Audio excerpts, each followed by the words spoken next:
5월 10일이 됩니다. 양도세 중과세가 시행이 됩니다. 82.5% 내겠습니까? 팔겠습니까? 못 팔죠. 1월이 36억 하다가 33억으로 내놨는데 안 팔렸잖아요. 중과세까지 적용이 되는데 33억에 팔겠습니까? 안 팔죠. 그럼 일단 회수. 일단은 안 팔래. 두 번째는 어떻게 할까요? 호가를 올려버립니다. 에이씨.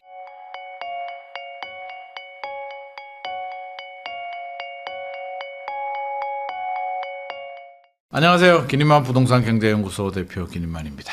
또 부일남에 이렇게 나와서 지금 중요한 시점이죠. 5월 9일입니다. 부동산 시장이 기로인데 앞으로 어떻게 될 것인지 정확한 시장 진단하도록 하겠습니다. 최근에 이제 강남은 조금 조정을 받았었고 외곽은 계속 좀 오르는 분위기인 것 같아요. 지금 시장 상황 좀 전반적으로 어떻게 보시나요? 이게 이제 예전에는 서울 평균 뭐 이렇게 우리가 좀 많이 봤거든요. 지금 또 부동산은 주간 동향이나 KB 통계 보게 되면 뭐 부동산 R124도 마찬가지입니다. 주간 통계를 보는데 저는 이제 주간 통계는 큰 의미가 없다고 봅니다. 서울이 25개 구가 있는데 지역에 따라서 온도 차이가 크기 때문에 평균의 함정에 빠질 수도 있습니다.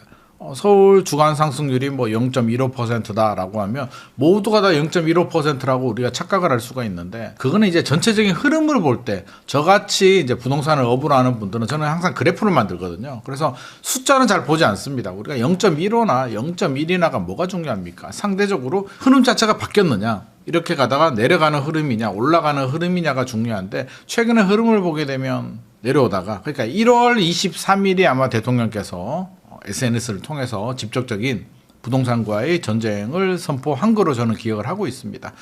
그렇게 해서 5월 9일 다주택자 양도세 중과세 시행할 거야. 유예 1몰 유예를 5월 9일까지만 해주겠다. 1년 단위로 2022년부터 연장하다가 이번에는 연장을 안 해주기로 하면서 시장은 혼란에 빠집니다. 1월, 2월 큰 충격을 받는데 자 여기서 우리가 시장을 좀 나눠보도록 하죠. 서울이 25개 구가 있는데 어떻게 나누냐면 비싸고 많이 올라간 2024년, 2025년 서울의 상승을 주도했던 지역들 강남 3구 용산구, 마포, 성동, 광진, 강동, 동작, 뭐 여의도가 있는 영등포, 목동이 있는 양천구까지 일명 한강벨트라고 하는 지역들 한 부류로 떼고요. 나머지는 비한강벨트 제가 이렇게 명칭을 하도록 하겠습니다. 한강벨트와 비한강벨트로 나눕니다. 왜 이게 중요하냐면 양도세 중과세가 뭔가요? 양도세라는 게 샀던 가격, 취득 가격에서 판 가격, 시세 차익에 대해서 이제 국가가 세금을 걷어가는데 물론 뭐 1세대 1주택자들이야 12억까지는 비과세가 나옵니다만 다주택자들은 6에서 45% 기본 세율이 최고 45%가 나옵니다. 10억 이상 넘어가게 되면 45%인데 중과세가 적용이 된다. 자 규제 지역이 2주택 이상이면 20%포인트가 더 붙으니까 71.5% 최고 세율이 3주택 이상이면 82.5%까지 올라갑니다. 쭉 올라가죠. 지방세를 더한 숫자입니다. 야 82.5%면 우리가 한번 생각을 해볼까요? 역지사지 해보게 되면 10억이 남았는데 8억 세금 내고 나보고 이제 2억 가지고 가라는 얘기인데 2억이라도 남았네? 라는 긍정주의자가 있을 수도 있습니다. 아마 대출이자 내야 되죠. 종합부동산세 냈잖아요. 그거 내가 5년 보유했는데 5년 동안 냈던 대출이자와 종합부동산세와 또 나의 돈이 들어갔으니까 기회비용이라는 게 있잖아요. 그 돈은 은행에 넣어도 3.5% 이렇게 예금금리가 나왔을 텐데 주식에 넣었으면 더 나올 수도 있는데 나는 기회비용을 이런가 생각하면 2억 가지고는 손실입니다. 안 팝니다. 그러면 어떻게 돼야 된다? 많이 올라간 지역, 시세 차익이 큰 아파트 같은 경우는 집주인들은 생각을 하게 되죠. 이거 어떻게 하는 게 좋을까? 세금은 어렵잖아요. 모르잖아요. 그래서 어디로 갑니까? 1월 말에 막 뛰어가서 차 타고 갔겠지. 자, 세무사 찾아갑니다. 세무사들이 이제 막 엄청 바빠집니다. 나 어떻게 해야 돼요? 따져봅시다. 그래서 따집니다. 하나, 둘, 셋 따지는데 답안지가 3개가 나옵니다. 따져보면 하나는 큰일 났어요. 진짜 우리 XX 됐어요. 막 이렇게 나올 수. 왜? 아니 무슨 고가 아파트를 한 사람 명의로 세 채를 그대로 가지고 있어. 이거 보유세 폭탄 맞을 가능성이 높고요. 82.5% 맞으면 지금 양도 차익이 아니 세 채를 가지고 있는데 양도 차익이 왜 이렇게 큰 거야? 20년 전에 제가 세 채를 그냥 제가 샀거든요. 5억짜리를 3개를 샀어요. 지금 그게 40억, 50억, 60억에 가자 합치면 뭐 200억이 돼요. 보유세 폭탄에 팔아도 시세 차익이 뭐 30억 되는데 그 정도 되면은요 중과세하고 일반 세율에 따라서 뭐 양도세 차익이 10억 이상 막 발생한단 말이에요. 그럼 어떻게 해야 돼요? 3억이든 5억이든 금매로 던져서 파는 게 유리하죠. 이게 합리적인 선택입니다. 그럼 그분들은 언제 팔까요? 5월 9일까지니까 내가 5월 8일에 팔리라. 안 되잖아요. 5월 9일인데 5월 8일에 팔면 어떻게 돼요? 토지거래가 때문에 2주, 3주 걸리니까 물론 나중에 정부가 토지거래 신청까지 인정을 해줬습니다만 지금 최근에 인정해 준 거고 아니잖아요. 그러면 꼭 팔아야 되는 분들 우리라고 생각해 보자고요. 항상 우리가 시장을 분석할 때는 역지사지해야 됩니다. 내가 그 입장이 되면, 내가 다주택자 입장이 되면, 내가 비거주 1주택자가 되면, 내가 세입자 입장이 된다면, 내가 대통령 입장이 된다면 어떻게 될까라고 생각을 해보면 의외로 많은 부분이 해결이 될 수는 있습니다. 자, 내가 꼭 팔아야 되는 1번 답안을 받은 다주택자입니다. 언제 팔아요? 2월 말? 3월 초 정도에는 던져야 됩니다. 불안해가지고 나는 이거 못 팔면 안 되거든. 세금 폭탄 두들겨 맞거든. 이거 세금 쉽게 안 깎아줄 것 같거든. 그러면 3월 중순 전에 팝니다. 그래서 아실의 그 매물 통계를 보게 되면 3월 21일이 아마 정점을 찍고 매물이 아마 5만 몇천 건에서 3월 22일 날 매물이 8만 건이 넘었다가 그 후로 조금씩 줄어듭니다. 그러니까 불안한 사람들이 던졌을 때가 3월 중순 이전에 초급매라고 하죠. 우리가 초급매. 보통 한 10% 정도 내린 급매물이 많았는데 초급매는 한 20%까지 내려온 매물들이 종종 눈에 띕니다. 면적이 클수록 하락폭이 크고요. 왜? 면적이 크니까 비쌀 거 아니에요. 그러니까 양도세, 중과세가 부담스러우니까 가격을 내린 사람들이 많겠다는 거죠. 전용 84 같은 경우에 예를 들어서 뭐 잠실 S 리센트 아파트를 좀 예를 들면 쉬우니까 1월이 한 36억 했는데 10% 내리면 33억입니다. 자, 33억 정도의 금매 나왔는데 진짜 불안한 사람들은 31억, 30억이 던집니다. 와, 좋겠다.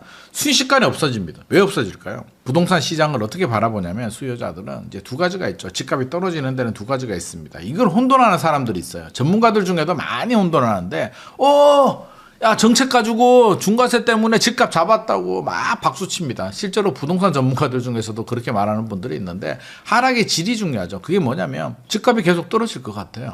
진짜 이제 우리나라 부동산 시장이 끝이 안 보이고 뭐 불확실성, 경제가 이제 위기가 와서 고유가가 와가지고 너무 심각하고 이제 반도체 슈퍼 사이클이 끝나 국제 유가가 200달러가 이거 뭐 주식도 박살나지만 부동산도 버틸 수 있겠습니까? 뭐 이런 상황이라면 와 큰일 났다. 미국이 금리 막 올리네. 긴축이야. 막 금리가 막 5%, 7% 기준금리가 10%까지 가네. 어떻게 돼요? 멘탈이 터질 거잖아요. 저도 와씨 어떡하지? 이런 생각이 들 수 있잖아요. 자 그렇게 되면 금매로 던집니다. 그러면 집주인이 금매로 던지는데 매수자는 사고 싶을까요? 이 주변 환경이 불확실성이 커져서 막 위험이 막 고조되고 있는데 매수자 집 사려는 분들은 바보도 아니고 그걸 왜 삽니까? 관망이죠. 그러면 집값은 뚝뚝뚝 떨어지는데 최근에 제가 말씀드렸잖아요. 3월 중순 전에 집주인이 던집니다. 36억을 30억이 던져요. 더 떨어질 것 같으면 매수자들 안 사는데 얼른 주워 먹습니다. 순식간에 없어지더라고요. 저도 와 계속 현장을 모니터링 하다가 잠깐 바빠서 딴짓하다가 잠실에 가니까 순식간에 다 팔리고 없더라고. 그래서 이거 어떻게 됐어요? 그러니까 금방 팔렸어요. 그래서 초급매는 그때 다 팔렸다. 그러면 지금 남아있는 매물들 3월 중순부터 이제 4월 이때의 매물들은 2번 답안지를 가지고 있는 사람들입니다. 2번은 뭐냐면 팔면 좋겠다. 한번 팔아보자. 무리하게 안 팔리면 억지로 뭐 최선을 다했는데 안 팔리면 어떻게 가지고 가지 뭐. 가지고 갈만하네요. 소득도 있고 1번 같은 경우는 은퇴하고 소득도 안 되고 보유세 감당이 안 되는 분들 2번 같은 경우는 버텨볼 만할 것 같습니다. 한번 지켜보죠. 근데 노력은 해봅시다. 한번 팔아봐요. 자 3번 답안지는 굳이 왜 팔어? 당신 안 팔아도 돼요. 왜요? 저 문제되지 않아요? 아니 서울에 노원구에 한 채 가지고 있고 인천에 두 채 가지고 있어서 다 합쳐도 얼마 되지도 않구만. 강남에 한 채 값도 안 되는데 무슨 고민하고 있어. 이런 분들이 있을 수도 있고 강남의 아파트를 뭐 강남 3구에 두 채를 가지고 있는데 부인 하나 남편 하나 또 분리도 했고 소득이 뭐 월로 5천만 원이네. 전문직이어서 그럼 1년에 6억을 버는데 뭐 이거 뭐가 걱정이에요? 자녀한테 증여를 해도 되고 이런 분들은 3번 지금 2번 분들이 노력은 했는데 이제 줄어들고 있잖아요. 자, 이건 뭐냐면 집값이 더 떨어질 것 같은 추세적 하락 같으면 계속 나오는데 합리적인 선택. 중과세보다는 일반 세율의 가격을 떨어뜨려서 급매로 파는 게 유리하기 때문에 형성된 현상, 일시적인 현상이라는 거예요. 그러니까 일시적인 현상으로 빨리 캐치를 하게 되면 지금의 상황의 이해가 되는데 추세 하락으로 생각을 하는 분들은 이제 당황하죠. 이거 왜 이래? 양도세 중과세가 되는데 아니 이거 무슨 일이야? 이제 어떻게 보면 이제 멘붕이 오는 거예요. 이분들이. 그래서 진단이 좀 틀렸다. 그래서 뭐 5월 9일 지나면 이제 문제가 또 달라지죠. 그건 조금 이따 제가 말씀드리기로 하고 이제 비한강 벨트 얘기를 좀 해볼까요? 비한강 벨트 집값은 제가 최근에 장인 뉴타운 임장을 갔는데요. 부동산 사장님한테 이제 뭐 저도 어떻게 보면 뭐라 그럴까 그냥 인사 그냥 입에 달린 인사 뭐 그런 인사는 요즘 힘드시죠. 정부가 규제가 많아가지고 왜 강남 쪽에 이제 임장을 가보게 되면 사장님들이 물론 뭐 3월에 이제 거래가 좀 되긴 했습니다만 스트레스를 많이 받거든요. 그러니까 장위 가서 힘드시죠. 정부 정책이 뭐 하니까 뭐가 힘들어요? 지금 힘들지 않아요? 하니까 우리 1월 2월 엄청 바빴어요. 최고 거래량이 엄청 힘들었다고 돈을 끌었다고 하더라고. 그래서 이거 무슨 일이에요? 하니까 사람들이 사네. 왜 살까요? 생각해 보게 되면 최근에 전세 난이라고 들어보셨을 겁니다. 굉장히 심각합니다. 작년 11호 대책 이후로 전세 매물이 이제 실종입니다. 그래서 최근에 뭐 노루 계약까지 이제 등장을 했다고 합니다. 안 보고 그냥 쏩니다. 집값 막 올라갈 때 발생한 현상이 이제 전세 시장에 도대체 이게 웬일이야? 자, 우리가 신혼부부가 되어볼까요? 내가 신혼부부입니다. 이제 결혼을 약속하고 올 12월 결혼식을 올리고 이제 하려고 사랑하는 분하고 이제 마음이 맞아가지고 이제 집을 알아보는데 자, 우리 그럼 신혼집을 미리 알아야 미리 좀 구해놔야 시간도 계약하고 잔금까지 뭐 전세도 한 2, 3개월 걸리니까 지금이 4월 말이잖아요. 녹화일 기준으로. 그러면 한 8월, 9월 정도에는 마무리가 돼야 또 이게 가전제품도 집어넣고 인테리어도 좀 하고 가전 집어넣고 준비가 세팅이 딱 되고 신혼여행을 갔다 오든지 요즘은 또 미리 이렇게 또 사시는 분들도 있습니다. 집 알아보고 갔는데 전세 매물이 없어. 그럼 자기야 잠깐만 전세 매물이 없으니까 우리 결혼을 1년 미루자 라고 하면 그냥 끝날 것 같습니다. 전세를 못 구해가지고 결혼을 1년 미루자 그러면 결혼 안 하겠다는 얘기와 똑같습니다. 그러면 이제 선택지가 어떻게 전세가 없으니까 전세금을 올려주고라도 구하든지 어떻게든 그게 쉽지 않다면 이제 월세와 매매 두 가지가 남는데 어떤 선택을 하시겠습니까? 우리 구독자분들은 월세 200을 내겠습니까? 그러니까 집주인한테 월세 200을 내겠습니까? 은행에 원리금을 200 내겠습니까? 월세 200을 내게 되면 앞으로 어떤 일이 발생하죠? 월세가 안 오르거나 유지가 되면 괜찮아요. 나름대로 기회도 있고 청약 기회도 있는데 월세가 올라간다고 생각하면 2년 뭐 좋아 2+2에서 4년 후에 월세가 더 올라갈 가능성이 높다 안 높다? 그건 개인의 판단인데 저는 높다. 그러면 시장의 수요자들은 어차피 사자. 월세 낼 바에는 집을 사. 그러면 어떻게 된다? 집값이 올라가면 땡큐. 안 올라가게 되면 잘 살고 떨어지면 마음이 아픈데 그러면 떨어질까 올라갈까를 생각해 보게 되면 서울 집값이 4년 후라고 하죠. 2+2를 생각하면 4년 후에 서울 집값이 지금보다 내려간다의 베팅, 올라간다의 베팅, 내려간다의 베팅하는 분들은 월세 계약하시면 되고요. 올라간다의 베팅하시는 분들은 사면 됩니다. 근데 지금 다수의 시장 수요자들의 반응을 보게 되면 사는 것 같습니다. 그래서 외곽 지역들 비한강 벨트 집값이 올라갑니다. 올라가니까 또 흔들리네? 멘탈이. 왜? 최근에 제가 그 주변인들이 연락이 많이 옵니다. 이게 제3자 고객들이 아니고 작가들, 기자들이 이제 저한테 업무적으로 전화 왔다가 이제 신세 한탄을 많이 합니다. 저 어떻게 해야 돼요? 라고 하는데 뭘 어떻게 하냐니까 2달, 3달 전에 이제 나름대로 알아보는 집이 있었는데 한 8억 정도 했다고 합니다. 근데 갑자기 최근에 알아보니까 이게 9억, 10억까지 올라간 거예요. 마음이 어떨 것 같습니까? 강남 집이 뭐 1억, 2억 올라가는 거야. 강남에 40억이 1억, 2억 올라오면 몇 %야? 얼마 되지도 않잖아요. 2%? 그쵸? 뭐 1, 2%밖에 안 되는데 8억 집이 10억 올라가게 되면 20% 올라간 거예요. 이게 3개월 만에. 멘탈이 온전할 수 있겠습니까? 굉장히 심각합니다. 지금 이런 상황이 벌어지고 있다. 그럼 이것도 또 원인 진단이 또 필요하겠죠. 그래서 지금의 현장 상황은 좀 한강벨트와 비한강벨트를 좀 구분을 해야 된다. 비한강벨트는 정부의 규제나 다주택자 중과와 큰 영향이 없이 강세를 보였고요. 중과세는 일시적으로 한시적으로 금매가 나오면서 안정이 됐는데 이게 지속 가능하기는 쉽지 않겠다. 그 기로가 5월 9일입니다. 매력적인 급매물들이 좀 많이 소진됐다고 말씀을 해주셨는데 그럼 지금 남아있는 물건들은 좀 어떤 성격의 물건들이고 앞으로 좀 기다리는 선택은 지금은 좀 어려운 걸까요? 금매라고 한다면 또 한강벨트 얘기입니다. 이걸 우리가 뉴스를 잘 봐야 돼요. 신문이나 TV 또는 유튜브 뉴스 같은 걸 보게 되면 뭐 금매 얘기 나오고 좀 조정이 됐다 그러는데 한강벨트 얘기입니다. 그래서 한강벨트에 해당되지 않은 사람들은 그 뉴스를 보게 되고 착각을 하는 거예요. 아, 나오면 금매가 있겠구나라고 하는데 가보면 금매가 없고요. 지금 금매는 이제 한강벨트 고가 아파트 얘기입니다. 한마디로 2024년, 2025년에 많이 올라간 아파트인데 역설적으로 말하면 2024년 말에 25억 원 한 아파트가 35억, 36억 갔다가 한 33억 정도 나온 겁니다.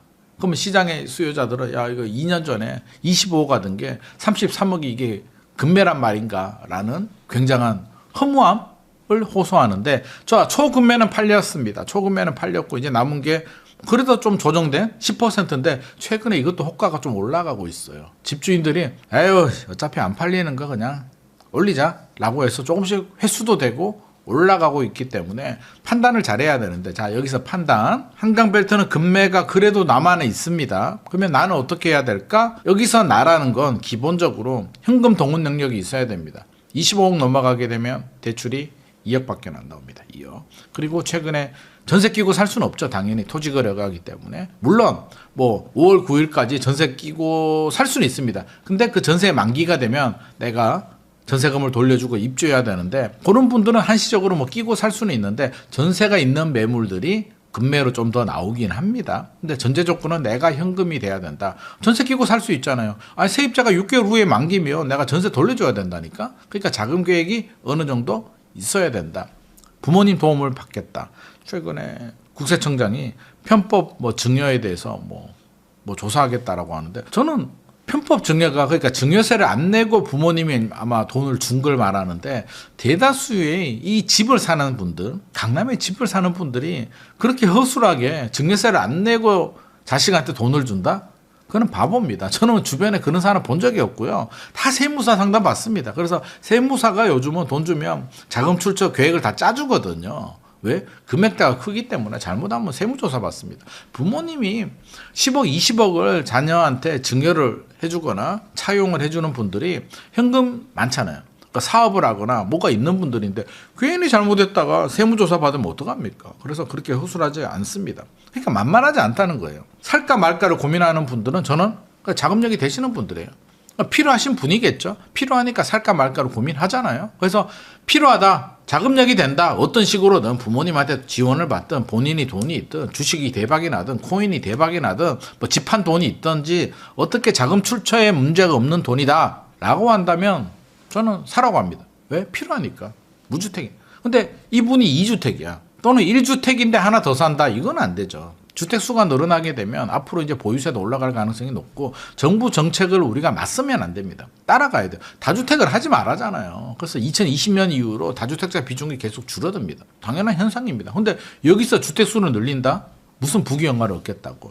집값이 오를 수는 있어요. 올라갈 가능성은 높은데 세금 내고 나면 크게 뭐 실익이 없기 때문에 요즘은 똘똘한 채가 트렌드입니다. 물론 똘똘한 채도 이제 거주로 비거주는 갭 투자로 보고 있기 때문에 정부가 이제 거주로 갈 가능성이 높습니다. 장기보유 특별공제도 건드릴 가능성이 높기 때문에 거기에 맞춰서 거주할 수 있는 집을 사는 게 최선의 선택입니다. 그래서 그런 분 돈이 되고 그렇죠? 자금 출처에 문제가 없고 필요하고 무주택인데 또는 팔아서 일시적으로 이제 무주택이 되신 분들 갈아타야 된다.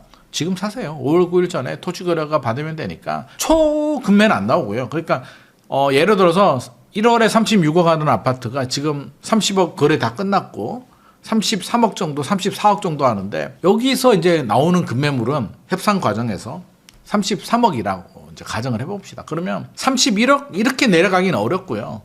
지금 사정이 이랬어요. 내가 돈이 진짜 안 되니까 한 3천만 원? 한 5천만 원만 좀 깎아주시면 어떻게든 맞춰보겠습니다. 진짜 돈이 너무 빠듯해서 대출이 안 나와서 이렇습니다. 라고 하면 그 정도는 조정이 될 수 있을 것 같아요. 3천, 5천 정도. 근데 이게 2억을 깎아달라 그러면 주인들이 기분 나빠서 그럴 바에는 나 안 팔지 라고 하기 때문에 그 정도의 합리적인 내가 집주인 입장이라면 솔직히 뭐 30몇 억짜리 아파트를 파는데 3천만 원 조정을 안 해준다는 거는 좀 그렇죠. 그래서 저는 그 정도 합리적인 선택을 하는 게 맞다. 전제 조건은 자금력이 되고 필요한 분들 그리고 다주택이 아닌 분들 사서 실거주 1주택이 되시는 분들은 그렇게 하셔도 됩니다. 근데 이제 다주택자들은 이제 답안지가 나왔잖아요. 꼭 팔아야 되는 분들 팔았다. 버틸 수 있는 분들은 나름대로 시뮬레이션을 돌려서 아마 이런 답안지를 받아봤을 것 같아요. 본인이 보유 능력이 있다. 현금 동력도 있고 수입이 좋아. 그러면 위험 보유죠. 위험을 내가 보유하겠다. 감당할 능력이 되니까 아니야. 나는 전세를 월세로 돌리고 월세를 받아서 감당하겠다. 세입자한테 전가하는 거죠. 특히 월세를 올릴 가능성이 높기 때문에. 그럼 위험의 방법은 세 가지가 있죠. 위험 회피. 위험 회피는 5월 9일 전에 파는 분들.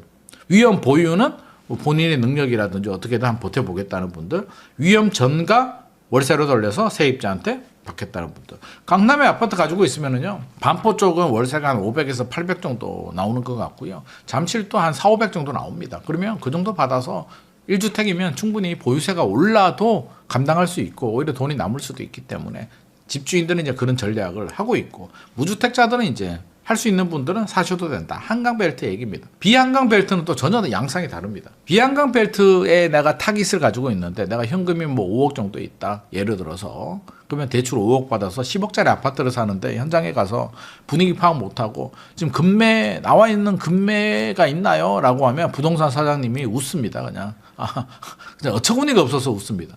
금매는 고사하고 지금 매물이 막 들어가고 있는데 무슨 금매를 뭐 전세도 마찬가지고요. 그래서 이런 분들은 뉴스에 현혹되지 말고 강남 뉴스에 현혹되지 말고 현실을 냉정하게 파악을 하자. 쉽지 않습니다. 왜 쉽지 않냐면 서울은 입주 물량이 작년보다 한 35%, 40% 정도 줄어들었고요. 서울은. 그리고 그 재건축 재개발이 많이 진행이 되고 있잖아요. 신축. 그러면 멸실이 진행이 돼요. 기존에 있는 물량들도 더 없어집니다. 입주 물량도 안 나오는데 멸실이 되기 때문에 더 심각하고요. 그다음 거기에 정부의 정책, 토지거래가라든지 실거주 의무를 부과하고 있기 때문에 시가 마르고 있습니다. 그럼 전세가 없어지니까 월세도 덩달아서 가격이 올라가고 월세도 줄어듭니다. 매매 수요 늘어나죠. 그래서 답이 잘 안 나오니까 필요한 분들은 기다릴까? 물론 그거는 개인의 가치관입니다만 저는 기다려서 해결되는 문제는 아니라고 생각합니다. 결론적으로 5월 10일 이후의 시장은 움직일 사람들은 이미 한번 다 움직였을 것 같은데 그 이후로 시장은 좀 어떻게 보시나요? 자, 우리가 시장을 예측하는 방법을 제가 좀 알려드리겠습니다. 원래는 간단합니다. 제가 좀 예측 잘 맞추잖아요. 제가 똑똑해서도 아니고 뭐 경험이 많아서도 아니고 물론 경험은 있습니다만 왜 그러냐면 저는 항상 시장을 보기 때문입니다. 가격을 결정하는 거는 누구? 수요와 공급입니다. 거기에 이제 유동성, 금리 뭐 이런 걸 이제 보게 되면 거의 정확한데 여기에 뭐가 들어가면 안 되냐면 나의 감정, 나의 이상, 나의 가치관이 들어가게 되면 이 기준이 흔들리게 됩니다. 집값은 떨어져야 돼. 집값은 올라야 돼라는 당위성이 부과되는 순간 부동산 시장의 예측은 틀리게 됩니다. 그럼 예를 들어서 저는 1주택이지만 예를 들어서 내가 다주택이야. 그럼 올라가면 좋을 것 같잖아요. 그러면 이게 왜곡 인지가 돼요. 그래서 뭔가 시장을 내가 유리한 대로 해석을 하게 됩니다. 그래서 올라가면 좋으니까 괜히 유리한 통계나 유리한 근거를 내가 막 더 가지고 오게 돼. 그리고 불리한 거는 외면하게 돼. 그러면서 예측이 틀리게 되는 거고요. 집값이 떨어져야 돼라고 말씀하시는 분들은 반대가 되겠죠. 올라가는 부분은 축소하고 내려가는 요인은 크게 확대 해석을 하기 때문에 또 왜곡 인지가 발생을 합니다. 그래서 항상 냉정하게 수요와 공급만 보자고요. 그러면 수요와 공급을 좀 보게 되면 자 5월 9일입니다. 5월 10일 5월 10일이 됐다라고 쳐요. 그러면 먼저 집주인 입장에서 우리가 생각을 해볼까요? 우리가 이제 집주인의 입장이 됩니다. 쉽게 생각하면 강남 3구에 새 채 가졌다고 생각을 해봅시다. 일단 기분이라도 좋잖아요. 강남 3구에 새 채를 가지고 있습니다. 5월 10일이 됩니다. 양도세 중과세가 시행이 됩니다. 82.5% 내겠습니까? 팔겠습니까? 못 팔죠. 일반 세율 또 고민되는데 사실 45%면 거의 절반 정도 내잖아요. 지방세까지 하게 되면 더 올라갈 수도 있는데 그것도 쉽지 않아요. 우리가 동업을 하더라도 반반이잖아. 내 친구하고 동업하게 되면 돈을 반반 태우면 수익도 반반. 친구가 돈을 태우면 나는 몸으로 때워가지고 뭐 반반 이렇게 하는데 국가가 뭘 해줬다고 반을 가지고 갑니다. 이거 적은 돈 아니에요. 양도세가 부족하다고 말씀하시는 분들이 있는데 물론 장기 보유한 1주택에 대해서는 감면을 해주지만 그렇지 않은 분들은 절반을 뗀다? 이거 어마어마한 겁니다. 내가 세금 다 내고 뭐 대출 이자 내고 위험부 내가 다 부담했는데 절반을 국가에서 가지고 가는 거는 세금을 사실은 많이 냅니다. 근데 80% 내라는 건 이거는 손실 바라는 거니까 안 됩니다. 그러면 자 내가 다주택이다. 어떤 선택을 할까요? 우리 구독자분들은. 1번 매물 회수한다. 내가 금매로 던졌는데 33억, 1월이 36억 하다가 33억으로 내놨는데 안 팔렸잖아요. 중과세까지 적용이 되는데 33억에 팔겠습니까? 안 팔죠. 그럼 일단 회수. 일단은 안 팔래. 전세 월세로 돌릴래. 1번. 그러면 그나마 고 매물이 좀 나오면 전월세 시장 강남 쪽은 좀 매물이 전세 매물이 좀 나올 수는 있습니다만 지금의 전세 문제는 강남이 아니라 저 외곽 비한강 벨트이기 때문에 실제로 지금 전세 난을 해결하는 데는 역부족입니다만 강남 쪽은 좀 나올 수는 있습니다. 회수하니까 전세를 돌려버리는 거죠. 이제 세입자한테 전가시킵니다. 두 번째는 어떻게 할까요? 호가를 올려버립니다. 에이씨 어차피 안 팔린 거 뭐 36억? 그러면 이제 안 팔아요. 33억에. 그럼 부동산 사장님이 그럼 어떻게 하실 거예요? 자, 안 팔아요. 취소해 주세요. 하시는 분들이 1번이고 그러면 팔긴 팔게요. 그래요? 36억요? 아니요, 40억요. 왜 40억이요? 어차피 안 팔리는 거 중과세인데 가격이나 올려버리지 뭐. 그럼 거래가 안 될 텐데요? 안 되면 말지 뭐. 이제 어차피 안 팔리는데 뭐. 이제 이렇게 갑니다, 진짜로. 그러면 호가가 올라가거나 매물이 줄어들거나 이제 두 가지 경우가 생깁니다. 집주인 입장에서는 어차피 중과세 두들겨 맞기 때문에 중과세 맞고 팔 바에는 가격을 올려서 판다. 우리 뭐 그런 거 있잖아요. 뭐 과자 같은 것도 뭐 양 줄여가지고 뭐 가격은 그대로인데 양을 살짝 줄여가지고 뭐 가격 동결이라고 하는데 양이 줄었잖아. 똑같은 이치라고 봅니다. 어차피 호가 올려가지고 중과세 맞는 거 감안해서 올려버립니다. 주인은 이렇게 생각하는데 그러면 이제 일각에서는 그렇게 얘기를 하죠. 전망이 폭등한다. 5월 10일 이후에 강남 집값이 폭등해. 어떤 분들은 아니야 폭락이야 라고 하는데 자 생각해 보자고. 집주인들은 일단 회수했어요. 호가를 올립니다. 그럼 어떻게 돼요? 입주 물량도 부족한데 매물을 회수하게 되면 공급 물량이 줄어들죠. 공급 절벽이 생기고 호가도 올라갑니다. 자 여기만 보면 폭등할 것 같은데 이제 매수자 입장에서 보자고요. 내가 돈이 있는 매수자야. 무주택자. 살까 말까 고민했네. 33억, 34억 살까 말까. 이거 1억만 조정해주면 살까 말까 하다가 어영부영 지나갔어. 어떡하지? 그래도 사야 되나? 가서 그냥 34억에 살게요. 그러니까 아니 5월 10일 지나가지고 집주인이 40억 올렸어요. 안 사겠죠. 진짜 안 해요. 집에 돌아갈 가능성이 상당히 높습니다. 그래서 실제로 거래는 잘 안 됩니다. 그래서 33억에 계속 내놓으면 괜찮은데 그런 집주인은 없기 때문에 그리고 매수자 입장에서는 대출도 2억밖에 안 나오는데 20억 넘어가게 되면 규제도 많은데 내가 지금 집주인이 올린 호가를 따라간다? 당장은 그럴 가능성이 없습니다. 시간이 지나서 이제 익숙해지면 괜찮은데 제가 볼 때는 적어도 3개월 내에 매수자들이 집주인이 올린 호가를 따라갈 가능성은 낮을 것 같습니다. 정부도 보유세 압박 카드를 지금 계속 만지작 되고 있고 비거주 1주택자 장특공제도 만지작 되고 있기 때문에 결국에는 매수자들은 지금까지 집을 안 산 분들이잖아요. 성향을 보게 되면 돈은 있어. 지금까지 집을 안 산 분들은 위험 회피 성향이 강하기 때문에 이런 분위기에서 용감하게 따라가지 않습니다. 단 전제 조건은 포모가 생기지 않는 한 뭔가 시장에 문제가 생겼어. 정책의 부작용이라든지 뭐 경제 상황이라든지 이런 것 때문에 지금 안 사면 안 돼. 라는 분위기가 형성이 되면 180도 달라지는데 강남권이 2024년, 2025년 집값도 많이 올랐는데 사실 저평가는 아니잖아요. 강남이 많이 올랐는 건 우리 사실이잖아요. 인정할 건 인정하자고요. 그러면 매수자들도 포모 같은 현상이 막 재현돼서 난리가 나지 않는 이상은 그렇게 막 따라가지는 않을 것 같다. 그러면 한강벨트 시장은 일단 매물은 줄어들고 호가는 올라가는데 매수자들은 막 따라가지 않으니까 거래는 절벽이 되겠죠. 부동산 사장님들은 유럽 여행 한 2달 정도 다녀오셔도 뭐 크게 지장은 없을 것 같습니다. 이 기회에 그냥 상반기에 돈 좀 버셨으면 여행 좀 다녀오시고 부부 사이도 좋아지니까 여행 한번 다녀오셔도 큰 문제는 없는데 문제는 어디? 비한강벨트. 혹시라도 5월 9일이 지나고 5월 10일에 비한강벨트 지역에 혹시라도 뭐 좀 좋은 일이 있을까? 뭐 금매가 나올까? 뭐 이런 거 기대한다면 중과세는 적용이 되는데요. 중과세가 뭡니까? 시세 차익이 많아야 되는데 7억 아파트가 10억 됐어요.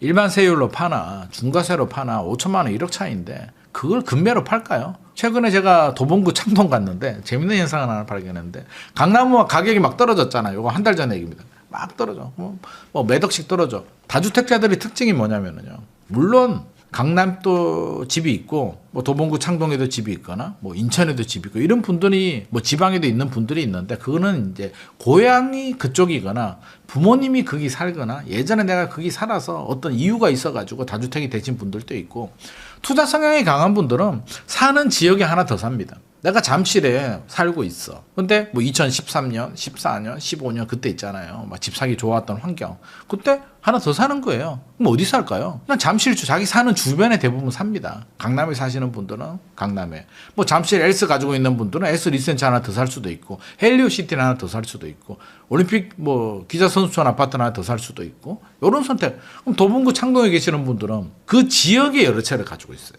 특징이. 그럼 3주택이야. 그래서 그럼 다주택자 매물이 나오나요? 라고 물어보니까 나온대. 아 그래요? 여기는 얼마 정도 조정이 돼요? 궁금하잖아요. 그래서 물어보니까 조정을 안 해준대 주인이. 금매를 안 판대요. 그러니까 매물은 내놓는데 가격을 안 내린다. 그래도 내려야 되지 않나? 안 내리면 누가 사지? 한 2천만 원도 안 내려줘요. 안 내린대. 왜 안 내리냐니까 오른 게 있어야 내리지. 2021년 가격도 회복을 못했는데 뭘 내려? 라는 분위기더라고요. 그리고 수요자들 신혼부부들이 또 사러 오네? 사람이 있는데 집주인이 뭐하러 내립니까? 그래서 강남과는 또 다른 양상이다. 그래서 생각보다 금매가 안 나온다. 오히려 호가가 더 올라간다. 전체적으로 본다면. 서울에 지금 호가 안 올라가는 데는 아마 한강필터밖에 없을걸요. 나머지 지역들은 상황이 다르기 때문에 제가 누누이 강조하지만 시장을 좀 나눠서 보자. 뭐 경기도도 마찬가지고 인천도 마찬가지입니다. 경기도도 그 경부벨트 지역이 지금 먼저 움직이고 있는데 걱정이 되는 건 이게 확산이 되고 있다는 겁니다. 점점 전세 문제 이런 게 이제 노도강까지 이제 문제가 됐잖아요. 그럼 노도강이 전세 가격도 올라가고 집값도 올라가. 돈이 부족해. 어디로 갈까요? 어디로 가요? 의정부로 갈 수도 있고 이제 경기도로 갑니다. 그래서 최근에 서울에 계시는 분이 이제 경기도 집을 사신 분들 한마디로 경기도 거래를 한 분 중에 서울 분들의 비중이 뭐 16%인가 뭐 올랐습니다. 점점 올라가고 있습니다. 이제 한마디로 뭐 이런 말씀 드리면 표현이 좀 그런데 난민, 전세 난민, 주거비 난민. 주거비가 너무 올라가서 등 떠밀려서 경기 인천으로 가고 있는데 신혼부부들이요. 서울에 2025년에 결혼을 4만 9천 쌍이 했습니다. 2024년에는 4만 2천 늘어났죠. 아마 2026년 올해는 더 늘어날 것 같습니다. 제 주변에 보니까 결혼하겠다는 사람도 많이 있더라고. 올해는 5만이 넘습니다. 작년 기준으로 4만 9천인데 뭐 약 5만이라고 하죠. 이 5만 중에 3만 쌍이죠. 인구로 따지면 2명이 결혼하니까 이제 6만 명이 되는데 서울에 안착을 했습니다. 그래도 나머지 2만은 경기 인천으로 떠밀려 갑니다. 좀 피곤한 출퇴근을 이제 해야 되는 상황입니다. 이게 무슨 의미냐면 신혼부부들은요. 가구수 분화를 의미합니다. 지방에서 올라오는 분들도 가구수 분화지만 지방에서 이제 대학교 때문에 올라오는 친구들은 이제 원룸이나 이런 투룸 수요가 좀 되는 거고요. 신혼부부들은 물론 그런 분들도 계십니다. 자금력이 부족해서 원룸이나 투룸에 시작하시는 분들도 있는데 서울에서 기본적으로 지금 혼인신고를 하고 결혼을 한다? 돈이 아예 없는 분들은 사실상 엄두가 안 날 것 같습니다. 그러면 경기 인천으로 가서 오는 신고할 가능성이 높고요. 서울에서 오는 신고를 했다는 얘기는 기본적으로 본인들이 한 3억에서 5억 정도 총알을 가지고 있고 부모님 지원을 좀 받을 수 있는 분인데 제 딸도 그러더라고요. 개뿔 돈도 없으면서 야, 돈 없으면 빌라에서 신혼 시작해야지. 우리 애도 이제 20대니까요. 그런 얘기하면 우리 애는 그럽니다. 그럴 바에는 나 결혼 안 해! 이러더라고요. 저희 시대와 이제 트렌드가 좀 달라진 거죠. 저희 때는 이제 아파트 시대가 아니었으니까. 제가 어릴 때는 아파트가 이제 막 만들어지는 시기였습니다. 저는 그때 이제 태어나서 아파트 시대를 이제 어떻게 보면 몸으로 체감을 하는 거죠. 단독주택이나 빌라 살다가 이제 아파트 시대로 들어가는 세대고 우리 자녀 세대는 눈 뜨니까 아빠 집에 살고 있는 거예요. 물론 모든 사람들이 다 아파트에 살진 않는데 이제 반반으로 본다면 그래서 생각보다 아파트 수요가 꽤 높다. 아파트에 못 들어가면 빌라에 들어가는데 전제 조건은 뭐다? 서울은 정비 사업을 많이 하잖아요. 신통도 하고 뭐하도 하기 때문에 미래의 아파트가 될 곳에 전세는 들어갑니다. 빌라에. 버티면 되니까 이걸 몬테크라고 합니다. 그래서 이런 분들은 갑니다. 그러니까 굉장히 좀 다양한 반응. 근데 신혼부부들이 강남 3구, 용산구에 들어가는 분들이 몇 퍼센트 될까요? 있죠. 부모님 잘 만나거나 본인 능력이 있는 분들 있습니다. 근데 5만 쌍 중에 강남에 자리를 잡는 분들이 과연 10% 진짜? 그러니까 좋아 10%는 강남에 자리 잡고 그럼 나머지 4만 5천은 비한강 벨트나 경기 쪽에 자리를 잡고 있기 때문에 저는 이런 시장은 앞으로도 더 문제가 될 거다. 왜 가구수 분할은 되는데 서울에도 정비 사업 계속 해야 되잖아요. 멸실되는 가구들이 있기 때문에 수급 밸런스를 보자면 비한강 벨트 시장은 쉽게 안정되기는 어려울 거다. 이 시장을 쉽게 안정될 거라고 말씀하시는 분들은 수요와 공급을 다시 좀 계산을 좀 해보셔야 됩니다. 절대적인 입주 물량이 부족하다. 11호 대책으로 토지거래가 적용돼서 전세 매물이 급감하고 있다. 그런데 정비 사업으로 멸실까지 된다. 신혼부부들이 가구수 분화까지 생긴다. 근데 신혼부부들이 코로나 팬데믹 때는 3만 얼마였나? 그 정도밖에 안 됐는데 지금 막 늘어나서 이제 2배까지 늘어났거든요. 가구수 분화가 생긴다. 이렇게 생각해 본다면 문재인 정부 때보다 저는 상황은 더 안 좋은 것 같습니다. 집값은 올랐어. 고평가인데 상황만 보자면 가구수 분화도 더 많이 생기고 있고 입주 물량은 문재인 정부 때의 반토막. 문재인 정부 때는 4만 7천에서 4만 9천 가구 정도 남았는데 지금은 그 절반 정도 2만 8천 그것도 임대 포함해서 그 정도밖에 안 나오고요. 내년에는 더 줄어듭니다. 공급 열심히 한다고요? 3기 신도시 2018년 19년에 시작을 해서 이제 막 분양을 하고 막 올해도 한 2만 9천 정도의 공공 분양이 나오는데 모두 그게 올해 입주 물량으로 연결되진 않잖아요. 시간이 좀 필요합니다. 그것도 경기도입니다. 경기 인천. 서울에는 거의 찾아보기 어렵습니다. 그렇게 따져본다면 서울의 외곽 지역들은 이거 쉽게 해결될 문제는 아니다. 해결하려면 어떻게 해야 될까요? 공급을 늘려야 된다. 지금 열심히 노력하고 있잖아요. 작년에 9.7 공급대책, 129 공급대책 나와도 그게 금방 해결이 되나요? 빌라 오피스텔? 그거라도 열심히 해야 되는데 빌라 오피스텔도 그 2022년 긴축 때 받은 영향으로 은행들이 대출 회수하고 막 하면서 완전히 망가져 버렸어요. 전세 사기하고 긴축 때문에 대출 PF 문제, 뭐 대출 시장이 망가지게 되면서 상당히 공급량이 많이 줄어들었습니다. 1년에 빌라가 잘 될 때는 2만 가구 정도 공급이 됐는데 최근에는 제가 듣기로는 2천인가 4천인가 그 정도 단위로 줄어들었다고 합니다. 그러니까 아파트 공급도 줄고 비아파트 공급도 준 상태에서 지금 공급이 쉽게 해결이 안 됩니다. 그러면 다주택자들이 임대 사업이라도 잘해야 되는데 다주택자를 어떻게 합니까? 토지거래가부터 시작해서 양도세 중과세부터 다주택자 때리게 하죠. 왜? 이유는 있죠. 다주택자가 가지고 있는 매물을 내놔야 입주 물량도 부족한데 매물이 좀 늘어나게 되면 공급을 채우니까 요거는 이제 긍정의 효과인데 정부 정책의 긍정의 효과인데 부정의 효과는 전세 시장이 망가지잖아요. 뭐 산수 얘기해가지고 제가 얼마 전에 백분 토론 또 나갔는데 2월에 백분 토론할 때 다주택자를 규제하게 되면 전세 시장은 영향이 없다. 왜요? 집주인이 팔아 매물을 팔게 되면 무주택자가 사니까 똑같은 거 아니냐. 공급 물량이 주는 대신에 수요도 하나 주니까 딱 맞아 떨어지니까 영향이 없다라고 했는데 그 산수의 전제 조건은 그 집에 사는 세입자가 그 집을 샀을 때 얘기입니다. 그러면 영향이 없죠. 퍼펙트하게 제로섬 게임이 되는데 세입자가 무슨 돈 있으면 진작 샀겠지.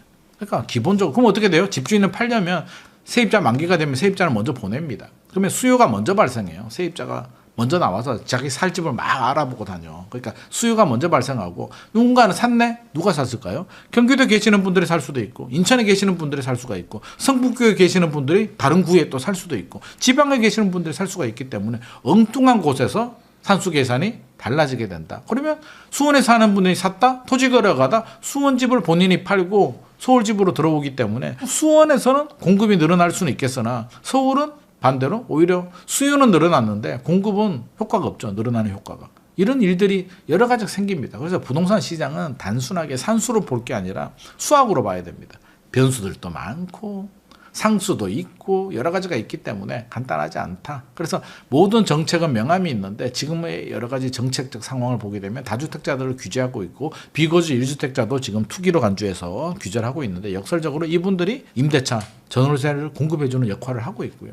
그럼 어떻게 된다? 전월세가 불안하니까 지금 매매로 이건 아마 예상을 못했을 겁니다. 정부도 와 이렇게까지 빨리? 저도 이렇게까지 빨리 진행될 줄은 몰랐는데 제 예상보다도 더 빠르게 전세가 소멸이 되고 있기 때문에 굉장히 심각한 문제고 정부는 그 생각만 했죠. 전세 가격이 올라가게 되면 매매 가격을 밀어 올리니까 전세를 최대한 억누르게 되면 집값이 안정되리라고 생각했는데 전세가 소멸이 되니까 이 수요가 이렇게 튀어 올라가면서 집값을 오히려 올리고 있는 이런 상황이 발생을 하고 있습니다.